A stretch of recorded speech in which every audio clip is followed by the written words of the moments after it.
Gon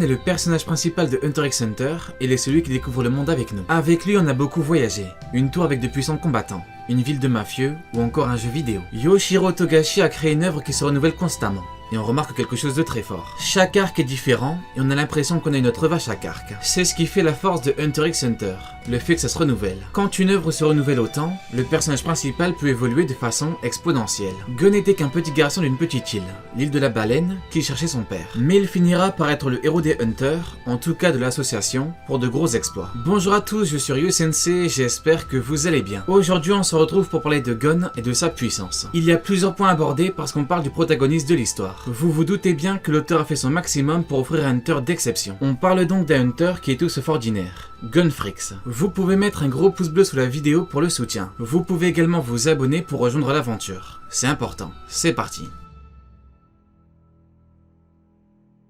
Gon est un Hunter qui a réussi l'examen du premier coup, avec des participants comme Hirumi, Hisoka, Hanzo, Killua ou encore Kurapika. Lors de la phase finale, Netero a classé les meilleurs participants par rapport aux différentes épreuves. Les deux futurs recrues qui avaient le plus de potentiel étaient selon lui Hanzo et Gon. Je pense que Netero a fait deux catégories, les adultes et les adolescents. Je vais donc vous poser deux questions. Si vous étiez Netero, c'est-à-dire l'homme le plus expérimenté au monde, qui choisiriez-vous entre Kurapika, Killua et Gon pour le titre d'ado avec le plus de potentiel? Je pense qu'en termes de résultats, on pourra avoir un bon 10% pour Kurapika, 30% pour Killua et 60% pour Gon, environ. Mais si je pose la question pour Hisoka, Gitaraku donc Hirumi, Leorio, Pokuru, Hanzo et Bodor, eh bien je pense qu'en termes de résultats, on aurait environ 40% pour Hisoka, 40% pour Hirumi et les autres se partageraient le 20% qui reste. Pourtant Netero a mis Hanzo devant Hirumi et Hisoka. Je pense que l'erreur que beaucoup font, c'est qu'ils regardent les autres comme ils regardent Hirumi et Hisoka. Hirumi et Hisoka connaissent déjà très bien le nen. Ils connaissent leur pouvoir et le gros du potentiel est déjà éveillé. Netero a choisi qui est le plus de potentiel,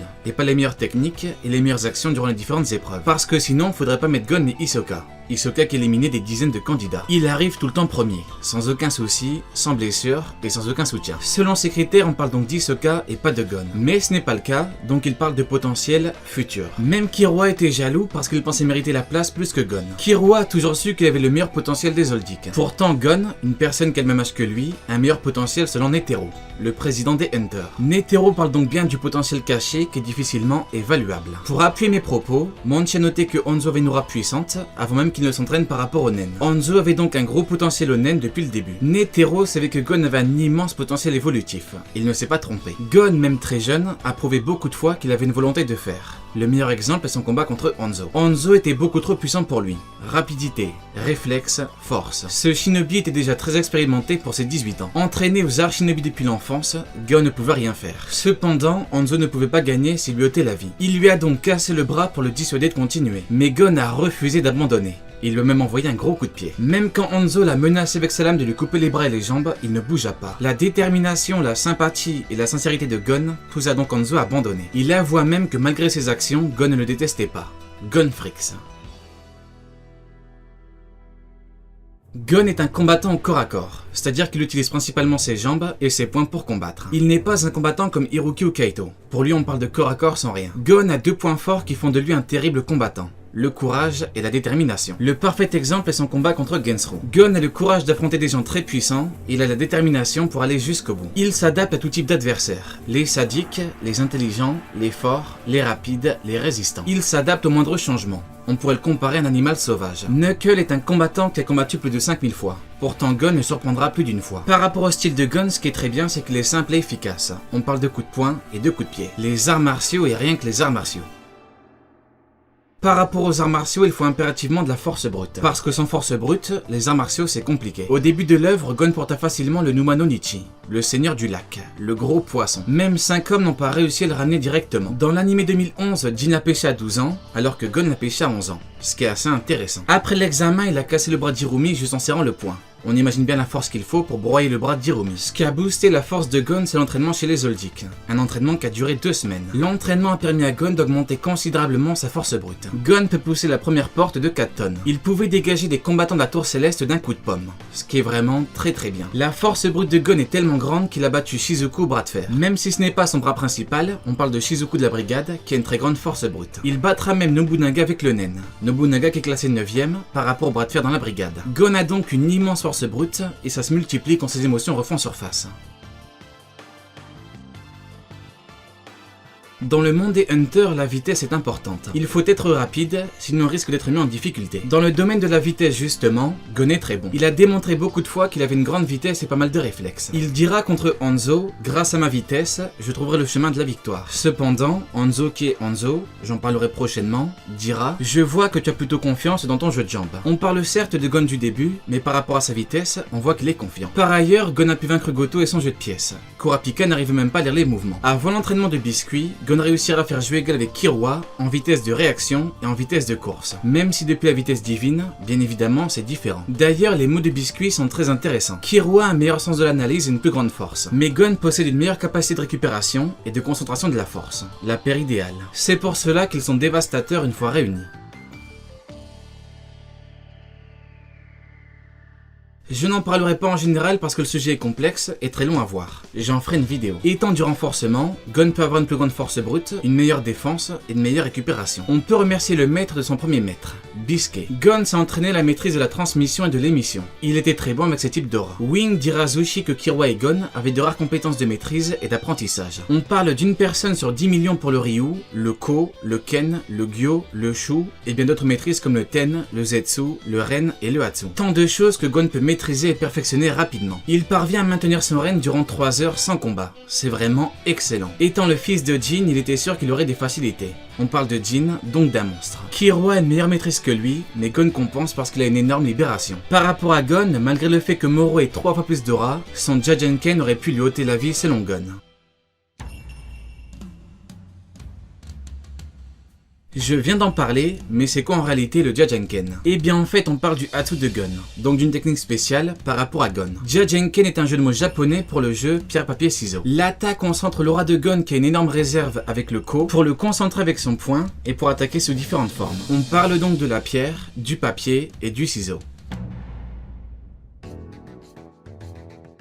Gon a utilisé le ciseau qu'une seule fois contre le mille pattes fourmi chimère. C'est une attaque à mi-distance dont Gon peut bouger pour attaquer. Il utilise la transformation pour transformer son attaque en lame. Avec l'avantage de l'effet de surprise, il réussira à briser la défense du mille pattes. Le mille pattes qui avait estimé être capable de contrer la pierre. Le papier est utilisé grâce à l'émission. Gon peut expulser son aura via sa paume de main. Le problème c'est que la technique n'est pas en lien avec l'affinité de Gon. Donc elle consomme autant d'énergie que la pierre, mais elle est moins puissante. La technique permet un effet de surprise comme il l'a fait contre Knuckle. La pierre est la forme qu'il utilise le plus, mais c'est également la plus puissante. La pierre utilise son affinité qui est le renforcement. La technique est pareille que celle du Vogin, étant du renforcement comme Gon, le Hatsu du Vo et le Big Bang Impact. Il se charge en naine, il utilise le Ko, puis assène un violent coup de poing. Pour Gon c'est orange mais pour Uvo c'est rouge. Uvo a tellement confiance en sa compétence qu'il voulait maîtriser l'équivalent de la puissance d'un missile nucléaire. La compétence de Gon a de limites que sa propre limite, tout comme Uvo. Gon s'est excusé envers Moro parce qu'il savait que la pierre pouvait lui ôter la vie. Tout comme Uvo, il a une confiance totale envers son attaque. On reparlera du Hatsu de Gon dans pas longtemps.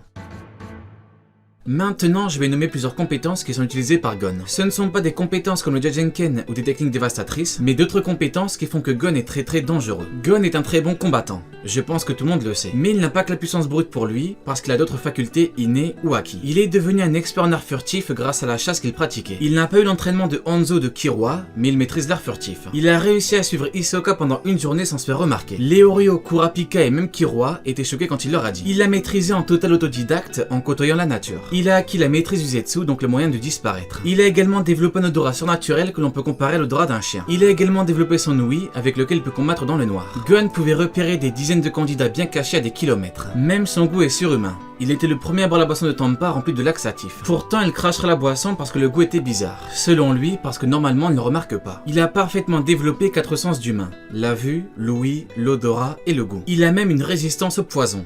Gareta l'avait paralysé en disant qu'il serait immobile pendant 10 jours. Hisoka dira quant à lui qu'au vu de la force de Gon, il faudra 4 jours. Cependant, contre toute attente, il n'aura fallu que quelques minutes pour que Gon se relève. Il a également une très bonne résistance qu'il ne faut pas sous-estimer. Et enfin, comme dit plus tôt, il s'adapte à une très grande vitesse. Il peut surmonter n'importe quelle situation en s'adaptant. Il n'a pas été perturbé par le faible niveau d'oxygène ou la faible température de l'arbre monde qui mesure 1784 mètres. Il aurait dû avoir du mal à respirer ou avoir grandement froid, mais que nenni.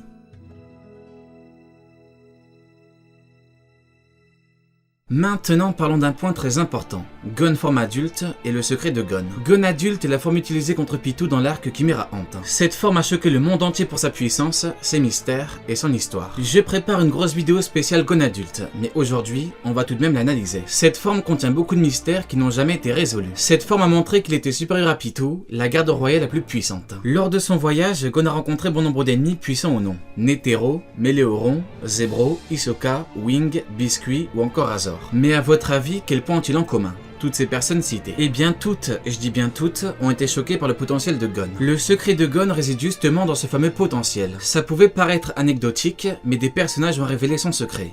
Gon a un potentiel infini. Pitou disait, un tel pouvoir est inaccessible sans être prêt à ne plus jamais utiliser le nen. C'est un pouvoir qui ne peut être achevé qu'en sacrifiant tout son talent inné. Neferupitou dit clairement que Gon a sacrifié son potentiel infini. C'est donc ça qui rend cette forme aussi puissante. Le sacrifice d'un potentiel infini. Gon n'a pas sacrifié que son nen, il a sacrifié un potentiel infini. Gon adulte a détruit Pitou en seulement 2 coups. Un coup de pied et un Jajenken de la pierre. Mais alors, qu'en est-il du bras que Pitou lui a arraché ? Eh bien c'est simple. Gon a esquivé une attaque à pleine vitesse de dos. Par surprise, une attaque de Pitou. Rien qu'avec cette scène, on voit très facilement que Gon adulte est ultra rapide et qu'il a d'immenses réflexes. Pitou a pu se rendre à Gon, Killua et Kaito en une fraction de seconde, alors qu'ils étaient à 2 km. Cela signifie qu'avec ses sauts, elle peut parcourir au moins 7000 km/h. Elle a envoyé sa technique la plus puissante pour ôter la vie de Gon. Mais Gon est tellement rapide qu'il a pu esquiver et qu'il a pu se déplacer en dehors du château. Pitou a donc attaqué par derrière, mais malgré un temps très court, Gon a eu le réflexe et la vitesse pour l'esquiver. Et en plus de ça, il a enchaîné. Un coup de pied et un coup de la pierre. Gon a survolé Pitou comme Hisoka a survolé Gon au tout début. Donc Gon avait tout pour esquiver le coup de Pitou qui lui prendra son bras. Cependant, Killua est intervenu et Gon dira à Pitou « Je te donne mon bras ». Donc on a 2 options. Soit c'est à cause de l'intervention, soit en hommage à Kaito, Gon a réellement donné son bras, volontairement. Je répondrai à la question par rapport à son niveau, son éveil, etc. Tout ça dans une future vidéo sur Gon. Je prépare ça, ça arrive. Le nom de famille de Gon est Frix, il est basé sur Frix, qui veut dire monstre. Gon Frix est le digne fils de Jin Frix, c'est un monstre. N'oubliez pas de mettre un gros pouce bleu et de vous abonner pour ne rien manquer. Allez, Janet, tu n'auras pas regardé mes vidéos pour rien.